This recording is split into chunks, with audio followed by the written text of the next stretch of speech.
Fiat Chrysler already was the sponsor of those summits. Our European brand, Lancia, as part of its involvement, decided to join hands with the laureates in a campaign to win the release of Mrs. Aung San Suu Kyi. And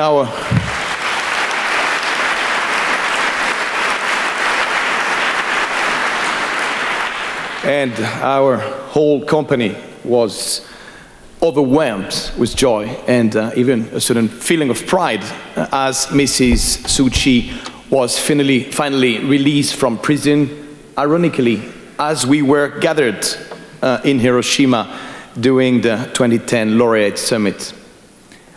But if I keep looking around, I see another friend, Mr. Sean Penn. Sean is, before all, a friend of Haiti. And through our Jeep brand on the American side of the group, we decided 2 years ago to donate vehicles for transportation of the staff and delivery of goods. And this is how the Fiat Chrysler Group became involved with Sean and the JPHRO. And now, today, everything seems to come together, I'd almost say magically, as the Nobel laureates honor Sean Penn with the 2012 Peace Summit Award. So let me ask you, is this just more proof that it's a small world? Is it just a happy coincidence? I believe it's neither. What is really represent is a story about shared values.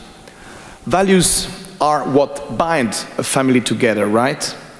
And shared values are what have brought us together at the summit. Values such as mutual respect, a recognition of basic rights, a thirst of justice, compassion for those who suffer, a commitment to the non-violent resolution of conflicts.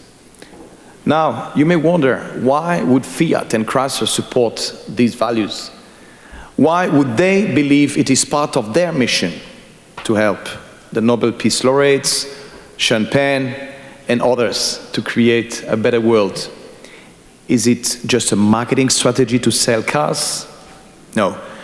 Our reasons go deeper. But yes, they do square with solid business thinking.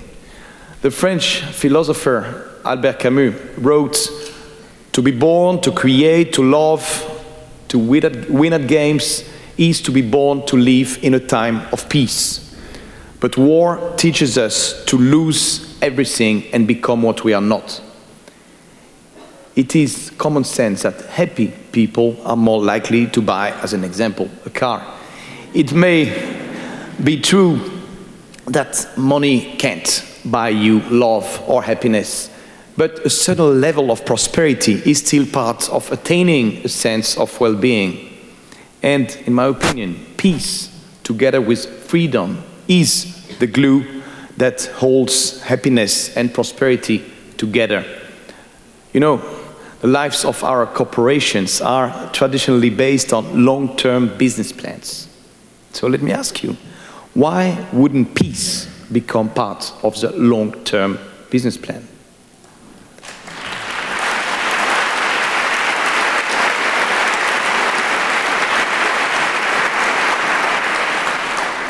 And why wouldn't some of the company's resources also be invested in supporting those people who strive for these goals?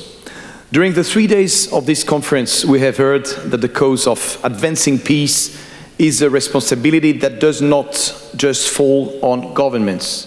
The quest for peace has no finish line, and each of us must work for the cause in our own way.